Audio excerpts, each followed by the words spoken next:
Hello, this is Brian McMahon with Spiritual Kings. Thank you for joining my YouTube channel. I am excited today to introduce to you a great associate of mine. His name is Corey Quaglia from Northwestern Mutual, based right here in Oak Brook, Illinois. This is we're going to be our first podcast on this channel. I'm very excited about doing this from my home studio. This is a very exciting day for me, and the reason why I say that is because today we're going to talk about financial investing. Financial investing, as we know, is a very, very serious topic. It's something that a lot of people don't really think about as they go through the course of their career or their business life. And it's also something a lot of people simply don't have a lot of education and knowledge on. I certainly didn't have that over 10 years ago when I was introduced to the associates at Northwest Mutual. And it's something that is I'm very excited to talk about because it's something as we go through life, we need to really understand money. Our money that we make is hard earned. It takes a long time to make it. And there's a lot of ways to invest money that is exciting that can make the money that we earn grow even further. So without further ado, I want to start a conversation today with Corey. Let me introduce you, Corey. This is Corey Quaglia from Northwest Mutual. I met Corey around 10 years ago. Corey has been a friend and an associate, very smart guy, a guy who knows the financial aspects of investing very well. And I've been blessed to have met him, and he shared with me a lot of great insights over the years. We meet every quarter, and it's just been a great relationship so far. And I just want to start by introducing Corey. If you can introduce yourself and tell us just a little bit about yourself and a little about your background and what got you into financial investing. Awesome. Well, thank you for having me. I'm super excited as well. Like you said, we've been friends for a very long time, and also partnering with you and watching Rocket Plumbing explode and grow over these past almost 10 years has been phenomenal. So I'm happy to be along for the ride. A little bit about me. I'm married. I live in the western suburbs. We have 2 kids, expecting our third, and I've, like Brian said, been doing planning for almost 11 years and been in the industry for almost 16. So it's something I'm extremely passionate about and really enjoy meeting with people and helping them build their goals. That's awesome. It's very exciting.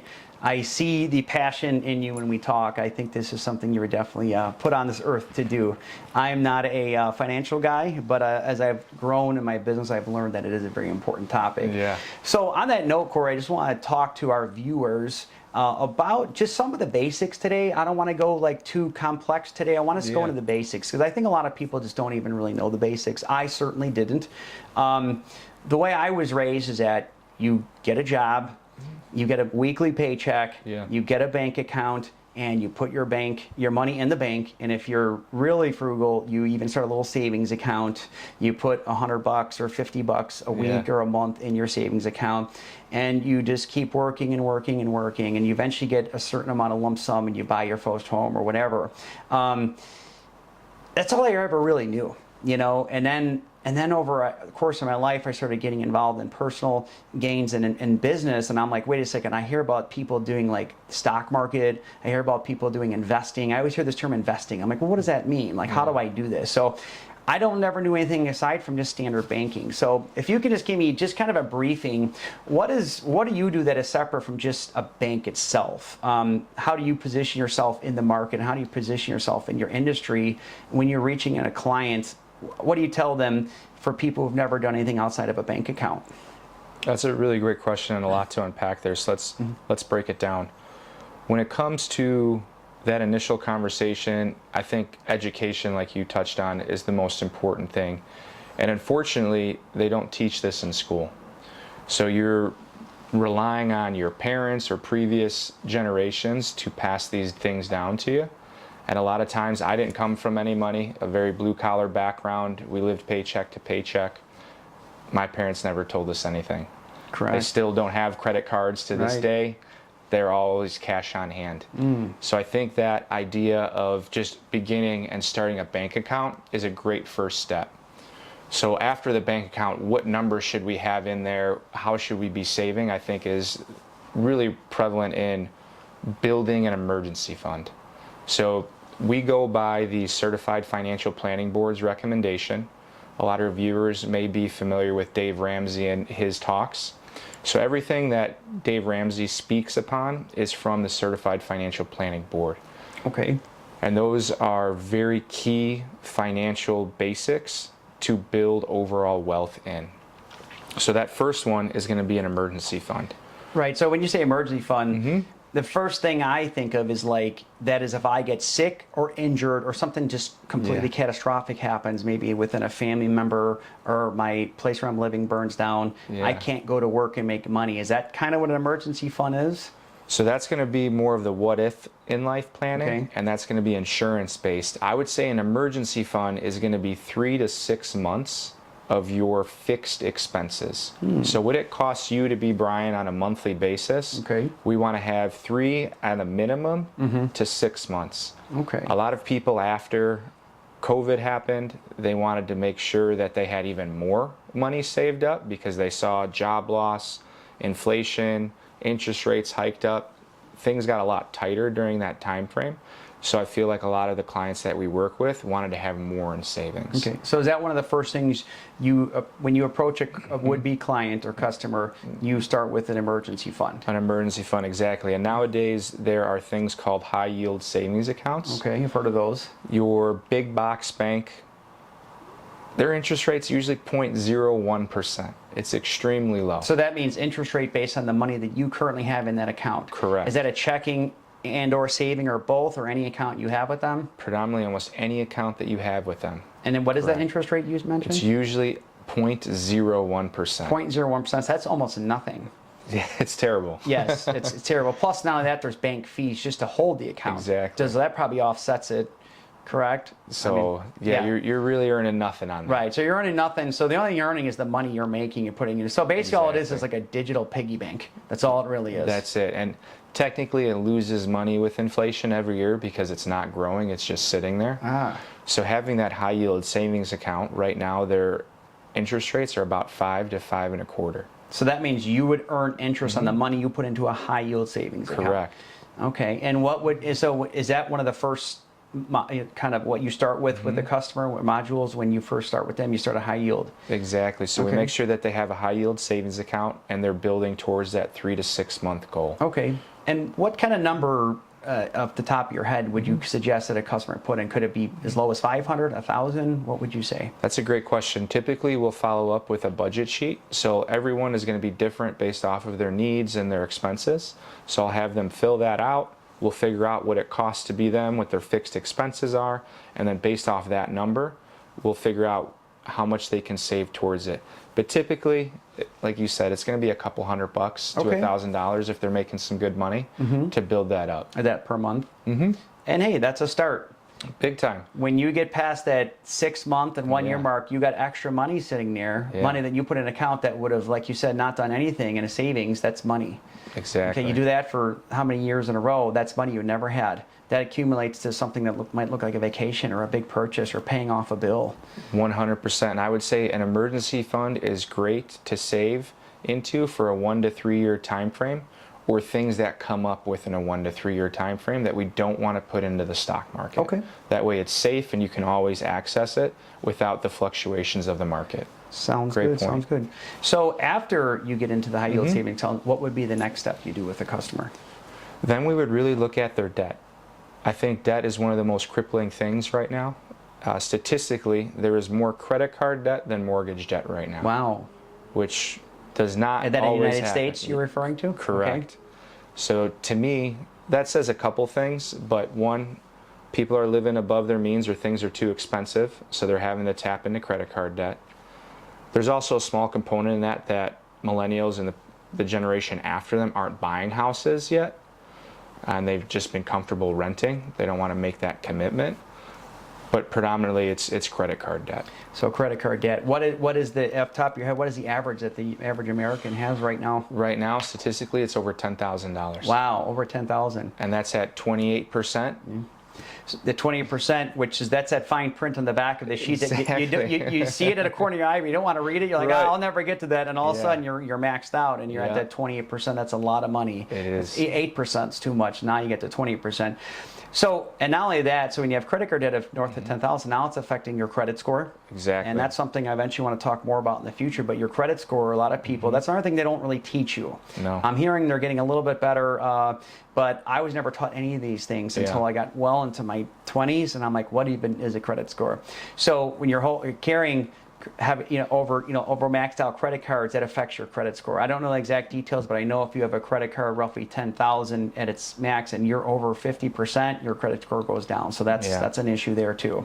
And I believe from the credit apps, it's between 20 and 30%. You want to stay below that limit for it to not negatively impact you. Right. So if you have for our audience, if you have a credit card that is a $10,000 max, you want to keep that thing at about $2,000 if you can, or $3,000 max. Ideally, yes. This way, it doesn't affect your credit score. Exactly. Okay. So when just briefly on credit cards, do you think a person should own at least one credit card?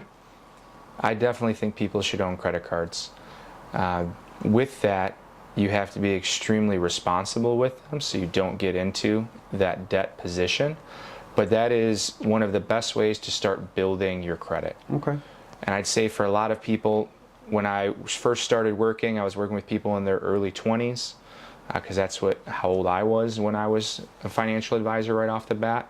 And it was really building that credit. Because a lot of people didn't have it when they graduated from school. Maybe they had a car note or a credit card that they were on with their parents, which is an awesome start. But for those people who weren't, opening up a JCPenney, Kohl's retail credit card was fairly easy. And then I always encourage people to put a streaming service on it. If you don't want to use the card, that way you're at least paying it off and putting money on it every single month and building that credit score. That's a good point. Yeah, I always tell people have a credit card or two, but use them minimal as possible, and don't spend it as if it's money you have. Use it very strategically, and I think that's the challenge with a lot of people. I recently got a line of credit with ABT because I love going to that store. I own a home now, and I had to buy a fridge. And they ended up giving me a discounted one. The guy said, you put on credit, I'll even give you more off. And you know what? It was a $1,700 fridge. He put me on a monthly payment. I put a little bit down. It worked out perfectly. And it was a nice way not to max out my credit. It was a very nice strategic. It was a low interest, and that was the way to go. So if you're out there, have a credit card or two, but use them very, very strategically. Don't treat it as money that you truly have. Treat it as money that is there that you're going to use in a strategic way to help your credit. Now, they are nice in an emergency, but use them in emergency only. Don't use them as if all of a sudden you just got a loan for $10,000. That's not what a credit card is. No, I completely agree. And if you are in credit card debt, there's a really great website called the Nerd Wallet. The Nerd Wallet, okay. And they have what's called balance transfer cards there. Okay. So what that allows you to do is take your credit card balance, transfer it to a 0% balance card, not pay any interest on it for a period of time. Usually it's 12 to 18 months. Okay. And now you can really effectively pay that down without it growing in interest every single month. That's great. So that's a really good tool that we've used for clients that have got into some credit card debt, that want to knock it out as quickly and efficiently as possible without having to also pay the interest on top of that. I've never even heard of that. The Nerd Wallet, is that .com? Yep. Okay, well, awesome that's great. Website. That's great to know. I'm gonna spread that, and I'll include that in our video link here. Okay, so we've covered emergency fund, having a credit card, touch a little bit on credit score. What would be the next thing you would consult one of your clients? I would say looking at their bigger debts, so maybe the mortgage or student loans are very common. Car loans. Okay. So these are things now, depending on what time frame you got them, you can refinance them at a lower rate. No one's refinancing anything right now because of the interest rates. Correct. But that's a usual conversation that we just want to look at. What are the mortgage rates? What are your your car rates, or your student loans are a big thing for people now that they've kicked back in. Right. So we use a couple companies with that as well. So the first thought that comes to mind here we are talking about financial planning, trying to be on the offense, trying to be strategic, and then all of a sudden we're talking about a lot of people out there who are just trying to make it. They're on a capped income, capped salary, and they're dealing with his existing debt. Like you said, you've got mortgage, you've got car or student loans. I can see it being very daunting. But this is why I'm having this podcast, because I think what happens is, when people want to go become successful, they have this baggage. They have this just mental baggage that weighs on them. They're like, how am I going to get out of this? I know so many people that I go to start talking and I want to pump them up and get excited about business and opportunities, whatever, side hustles, and they're like, I can't. They have the I can't Yeah. because I have this. And Exactly. I unfortunately never have the right answer. I'm kind of a blood, sweat, and tears guy, and I'm a plumber who can go make a lot of money in a couple days, but a lot of people don't have that. So that's Right. why I want to do this podcast, to kind of get some education out there to help people who might be feeling that anxiety, that kind of that baggage they're carrying, to give them some options to get rid of some of that big debt. Okay, so you got the refinance, and then you got those other options there you mentioned. Yep. So moving forward from there, what's next on your list? So you touched on it. It's preparing for the what ifs in life. So, we have our emergency fund already. That can help us if something breaks, like a refrigerator, like you said. We have a great debt management strategy already, paying down our credit cards, mortgage, all that good stuff. Now it's, what if life throws a curveball? We break our leg, we're out of work, we are sick, hurt, or disabled for an extended period of time, or God forbid, we pass away prematurely. So those three things are what I like to call uncontrollable events, but we can control how we prepare for them. Okay, and how do we do that? Because those are things, honestly, I've never even thought about. Most young people, I think, probably don't. And just being guys, we feel like we're invincible 99% of the time, so it's stuff that we don't want to really talk about. I know I really don't like to as well, but these are huge things. So I think the first one is just always making sure you have health care. Healthcare. That's first and foremost. When you say healthcare, do you mean primary insurance? Exactly. Okay, do you offer that? We do have primary insurance brokerage, so we typically will use Blue Cross Blue Shield. Okay. That's our go-to. I'm sure many people have heard of it. It's kind of the staple and leader in healthcare. Okay. So check that box. The other two things are long-term and short-term disability. Now these are really effective for people if they get sick, hurt, or disabled. So short-term disability is 0 through 90 days. Okay. Typically work does a great job covering that. It's usually 60 to 70%. When you say salary. work, you mean where the place of your employment? Yeah, your employer will usually have that benefit. Anywhere between 60 and 90% is a normal range. Okay. If they don't, you definitely want to look at it. Okay. Because more people have short-term disability than almost any other And right after that, disability. if nothing else, they can just have a conversation with their employer. Because like you said, it's the what if. We don't want to think about it, but we at least have to have that conversation. Right. And business owners in the blue-collar space, workman's comp is a very big thing. Right? Guys getting hurt on the job or whatever. So we always want to make sure we have that. And then to me, the most detrimental thing, 0 to 90 days, your emergency fund will cover that. It's 90 plus where it's detrimental to your overall financial plan. And that's really where long-term disability comes in.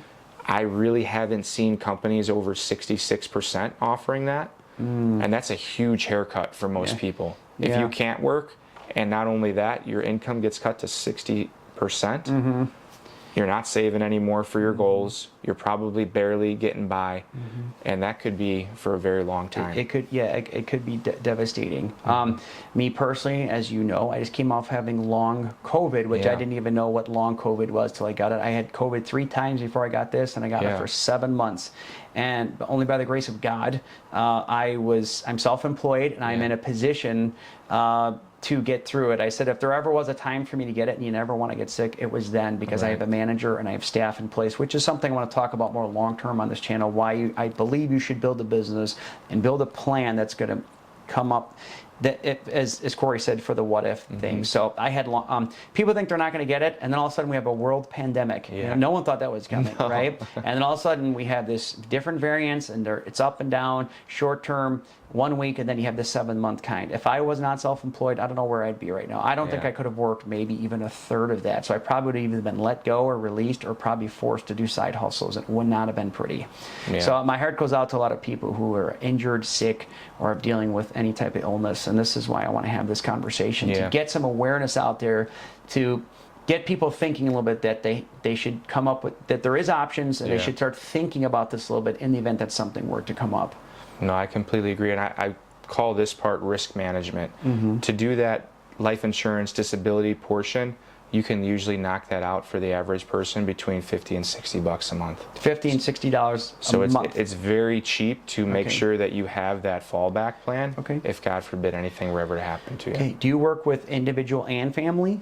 Individual, family, and business owners. Yep. Okay. And what is most of your clientele? Is it individual or is it family? So at this stage now, it's definitely family. Definitely family. When I first started, it was a lot of single guys and gals just because it was mid to early 20s. Sure. Flash forward being 37 years old, it's a lot more families and business owners. You know, family is a precious thing, and you have to protect it. And when you're thinking, I have a friend who was having a conversation. He talks about when you're a single person, you're only thinking about yourself. When you have a family, you have to think in that macro picture. You have to start thinking about everything. If I get sick, what if my wife gets sick, my child gets sick, if I lose my job? You got to start thinking for other people, and that can be a big task. So all the more reason we need to get some protection for ourselves. 100%. I always tell people if you love somebody or care about something, you probably need some coverage in those realms. Absolutely, absolutely. Do you have anything for pets, Corey? I know, right? No, not for pets. So moving forward, what else do you do with clients? We covered a lot here. I mean, we've got credit card, credit score, we've got protection, we've got simple interest, we've got a lot of things here. We've got what's next on our list here? So we're going to move to the fun stuff now. So those are the risk management planning, the not so fun things that happen, but very important building blocks. You always want to make sure your house is built on a strong foundation. So those are those components. Now it's putting stuff in the house. So we're going to talk about investing. There's short, mid, and long-term investing. So we'll start off with short. For you being a business owner, your best investment was investing into your business, especially in the early days and getting it jump-started. Correct. At this stage now, it's how can we utilize what the business has created for you and make that money work for you outside of the business.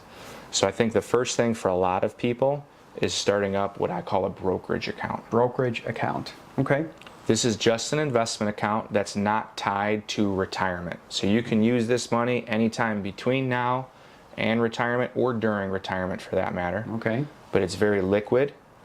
If we let it sit in for longer than a year, it's only going to be long-term capital gains, which are a lot more favorable than ordinary income tax, which is short-term gains. And then we get to pick different stocks and options and things of that nature, depending on your risk tolerance. Okay, so let's recap real quick. So this is a person who is in business, and they're building up. They're made it past the scratch and claw phase. They got a little cash built up. Maybe they got 20,000, 50,000, something like that, and they want to start getting aggressive. They want to say, okay, I got a little cash flow. My business is breathing. I have a functioning thing here that's going to look like it's going to bring in some sustainable growth. I got a little cash here, and what do I do with it? So you're talking about starting a brokerage account. Is that something that you do personally with your clients? Okay. Now this is separate from the insurance Correct. Okay. Now we're talking about wealth management, wealth advising, and accumulation. So when I sit down with a client and we're at the investment stage, you know, we have our emergency fund built up, so I know if God forbid anything happens, they can fall back on that. Because the last thing I want anyone to do with an investment account is have to pull that money out if the stock market's down, because then they're going to take that loss. So after we figured out those components, now it's what's your timeline that you potentially want to use this money. I comfortably say anything longer than 5-6 years is going to be a great place to start putting money away in and not anything longer than 5 or 6 years. Okay. So this is a real long-term plan. This is a person who's comfortable. They got a little cash flow. The foreseeable future looks pretty good. So they're looking at kind of a long haul here. This isn't like just playing the tables. This is like, I got some money here. I want to invest this wisely and impactfully. So look at 5 to 7 years, you said? Exactly. Okay. And what would give an example of what that would look like? What kind of investment would that be? Great question. So it's going to be mutual funds, ETFs. We have custom portfolios that our team puts together. Okay. And it's going to be based about the risk tolerance that they have. Let's say you're aggressive. We're going to have a very high percentage equity portfolio, meaning in the stock market, and a lower percentage bonds, which are very, very safe. Okay. So this is what the investors do. This is the behind the scenes. This is the people who know the stocks. They look at the markets. They analyze these things, micro, macro. They know what they're doing. This is the people your firm works with directly. Correct. So you're the person who consults someone like myself. I make that investment, and your team does their magic, and then the portfolio builds up from there. Exactly. So there's something called the Rule of 7, where money invested aggressively is going to double every 7 years. So money, let's get that. Money invested aggressively is going to double every 7 years. Okay. So compounding interest and time are going to be our best friends in these investment accounts. A great example of a goal could be a second property or a vacation home. Okay. It could be, I want to save up for my kids' college. That's going to be, 15, 20 years down the line. Okay. These are all going to be things that are before retirement that we can invest in now, but is also still liquid if we need to or life throws a curveball. Okay. So I really like the non-qualified accounts for people after they have saved their emergency fund, because now we have that wiggle room to really grow those dollars at anywhere between 8 to 12% per year, opposed to your high yield savings account is going to be anywhere between 3 to 5. Okay. So what does the typical client in this space look like? Is this someone of a certain age who has an established business, a little cash flow, or is this someone new in the game who wants to take a risk, or is this kind of the person with a little gray hair, a little more wisdom, and said, okay, now I'm ready? What does an average client look like in this space? Great question. So I think they can be in any one of those areas. Okay. And we actually are doing all of this planning simultaneously. So for someone who maybe doesn't have their emergency fund, is in a little bit of debt, we're just going to allocate more money to those goals, but we still are going to be doing some investment and retirement planning. It just might be smaller amounts. As those other goals start to happen or come into fruition, we're going to start increasing the value of their investment accounts. Okay. So over time, you're going to be able to contribute more to it. Just like if you and I sat down 10 years ago, whatever that number is that you can invest in, it's probably 10x now where we're at today. Sounds good. So with that, I mean, how does a client know exactly what's happening with the money? Give me an idea of how you check in, how they kind of have an idea of what's actually happening. Great question. We're going to probably get a little bit into the weeds, but I'm going to go into it here. So from an investment space, I think education is one of the most important things. So not only am I going to educate you on your assets that you're investing in, but the why behind the what. So what is an asset class? There's 8 of them.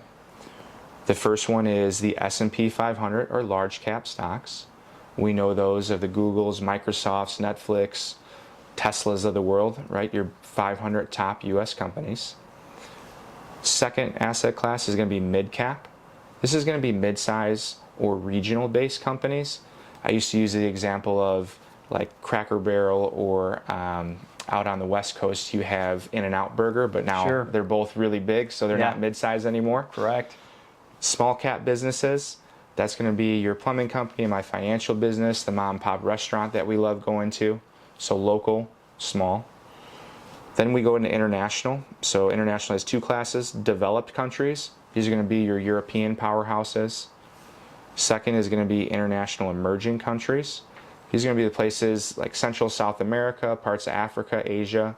They have a lot of potential. They're just not there yet. So a ton of upside. Okay. From there, real estate.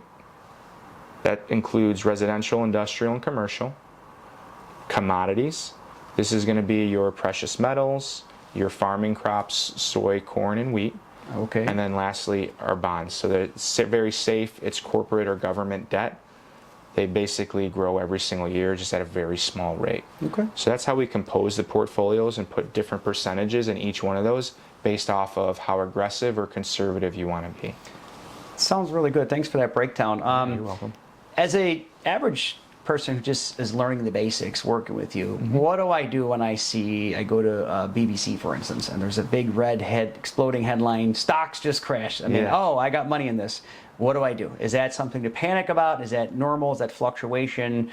I know every one of those stories is a little bit different. What does the average person who's thinking about investing go, wait, I don't want to do that because this might happen? Can you just maybe talk about that just for a minute? I love that you asked that, because just last week, Monday and Tuesday, were 2 huge red days in the market. Yes. And I'm super happy to say that we had no phone calls in on those 2 days. And a lot of it comes from the education component. So when the market fluctuates like that, the last thing that we want to do is react to it. Especially if we are in well-diversified investments, and on top of that, our timeline is appropriate. So knowing that, like you said, something blew up in the BBC, or last week the market was down those 2 days, if we were to take that money out and panic, which some people do, investing is very emotional. My goal is to take that emotion out of it for you. That way you know that a trusted advisor is running that account and you don't have to worry about it. Because when we make emotional decisions, typically they're bad. I heard someone say when emotions go up, intelligence goes down, and that exists in a lot. That happens in a lot of aspects of life, 100%. Probably including investing, amongst many other areas. Yep. When you see that account starting to go down, you start to panic. Right. So I think that's a big component of just being diversified, so you're not in one singular part. In any given year, if you looked at the market, one of those 8 asset classes will always be performing positive. In 2008, everything was negative 30-40%. Bonds and commodities were at the top. If you flash forward to 2020, we saw COVID happen. The market dropped almost 40% in 8 days, but recovered by the end of the year. It was positive 20. Wow. So if and that's a world pandemic. Pandemic. We knock on wood. We hopefully won't be seeing anything that drastic. Although who just put something out on smallpox? But hopefully we don't see that. But with this international travel and airports, you never ever know what could happen. No. But okay, so I just want to ask that question because as an average investor who leans on someone like yourself, I see these headlines and I go, "Uh-oh, is the sky falling? What's about to happen in the world?" And that's not not industry. I'm into fixing exploding pipes and drains. That's my business. I'm more of a roll up my sleeves and go help people kind of get that done. You're more of, you need to know the internal side of things and when to react and when not to react. So I would say if those are going to be blips on the radar that in, I'd say even 2-3 years, no one will remember that Monday or Tuesday loss. There's only really big things that people remember. You know, the 2007, 2008 mortgage crash. Correct. In between now and then, I really can't name any big market things outside of COVID. Before that, it was the World Trade Centers. In the early 2000s as well, you had the tech boom, .com, .bomb in the late 90s. Other than that, there's only a couple things that happen. The market on average is down 20% of the time, or 1 out of every 5 years. It doesn't mean a recession, full-blown, negative 20, 30%, but there's pullbacks. So knowing that it's just going to ebb and flow, there's no 15-year time frame where the stock market has been down. Okay, that's information I didn't even know, and that's why I appreciate your knowledge and education, because these are things that I just don't have the time to research and I just don't have the understanding. Okay, moving forward here, we've covered a lot of really good things today. What is next on your list here? So finishing up is retirement savings. Retirement savings. So this is the single biggest purchase of anybody's life. Really? Is going to be retirement. So your purchase isn't the car or the home, it's the retirement. Now, why do you say that? What's the first thing a person should understand about that? So let's just use 65 as the example, as our arbitrary number that we retire. Hopefully our clients live 20, 30 plus years into retirement. We basically have to replace that amount of years in income. Wow. And we have to save that from whenever someone starts working until they retire. Wow. And that's a time where you can't work and you can't make money. You're past a certain plateau of your earning potential at a certain age, especially the way technology is changing. I mean, in the 90s, you could be 50 years old and still be doing anything. I mean, the way AI is moving and digital technology, I mean, it's a little concerning for some people who just aren't. I know even people today who still don't know how to use a computer. And I don't say that critically, because there's things I still don't know how to use, but I'm relatively savvy, but I can easily see how someone who got caught in that, raised in that 80s place, 70s, might not know. So there's a lot of concerns there. But you're saying the biggest investment is the investment into their retirement. Wow, those are big words. And what jumps out at me is that my father lived to be 95 years old. And that's not really uncommon. It's not uncommon for someone to live 85. It hit me hard, which is why I'm so motivated to start my new business, even though I have a business and making money right now, is because my father, he was so blue collar to the core. He was from Ireland. Both of my folks are from Ireland. Old school immigrant. Everything they did was just grab it by hands and just do it, And he was, even into his 80s, he was in the garage painting signs, doing stuff with lumber. And he was just mostly just reminiscing. But my heart went out to him because I just looked at him I wish he got raised at a time where that technology to learn other things wasn't there. And that's why I'm putting this information out there, because I want to educate people to, as you go through life and you get older, have options and have protection, have some security, and invest into that. So basically what you just said there, that's 20 to 30 years that you're investing that you can't ever go back and do that again. Exactly. And when we think about compounding time and interest, to get to the same point in retirement, if you start saving in your 20s, let's just use the example, you need to save $100 to get to X by 65. If you start saving in your 30s, now you have to save $200 to get to that same number. In your 40s, now it's $300. Wow. 50s, $400. The burden gets harder. The burden gets harder and bigger, and life gets more expensive as we get older. Well, the way it is now, nothing's cheap right now. Exactly. So on that note, in general, what are the biggest mistakes you see people make in this area? Is it just they do nothing, or what do you see? I think they delay it because they say it's so far away, it's hard to fathom. Correct. And I completely understand that. And we don't always know what we're going to be doing, so it's hard for us to connect the two. When I talk to people and ask, when do you want to retire, or what do you want to be doing? A lot of times the answer is, I don't know. Correct. Or maybe they're super passionate and they want to help out a charity or something like that, but majority of people have no idea what they want to do for retirement. Wow. But my follow-up question is, do you want to have the option to retire, though? Is it safe to say that? I always had one of my siblings always say, it's always good to have options. Exactly. Anything in life, you want to have options. And yeah, so it sounds to me that the biggest mistake people make is that they don't even do anything at all. Exactly. Yes. Yeah, and I can see that. That's kind of when I tell people about plumbing. You know, there's certain things that are reactive, but certain things be proactive. Oh, my drain just got clogged. Well, you could have did a maintenance drain cleaning, and I could have given you about an 80 to 90% chance that wouldn't have happened on the spot on Christmas Eve night when it's 18 degrees out, you know, and there's 2 feet of snow on the ground. You know, it's proactiveness. That's the part I always try to encourage people. I think that is 100% it. And when we talk about retirement, I think the easiest way to look at it is we try to get to 10% of your earnings per year saving towards retirement.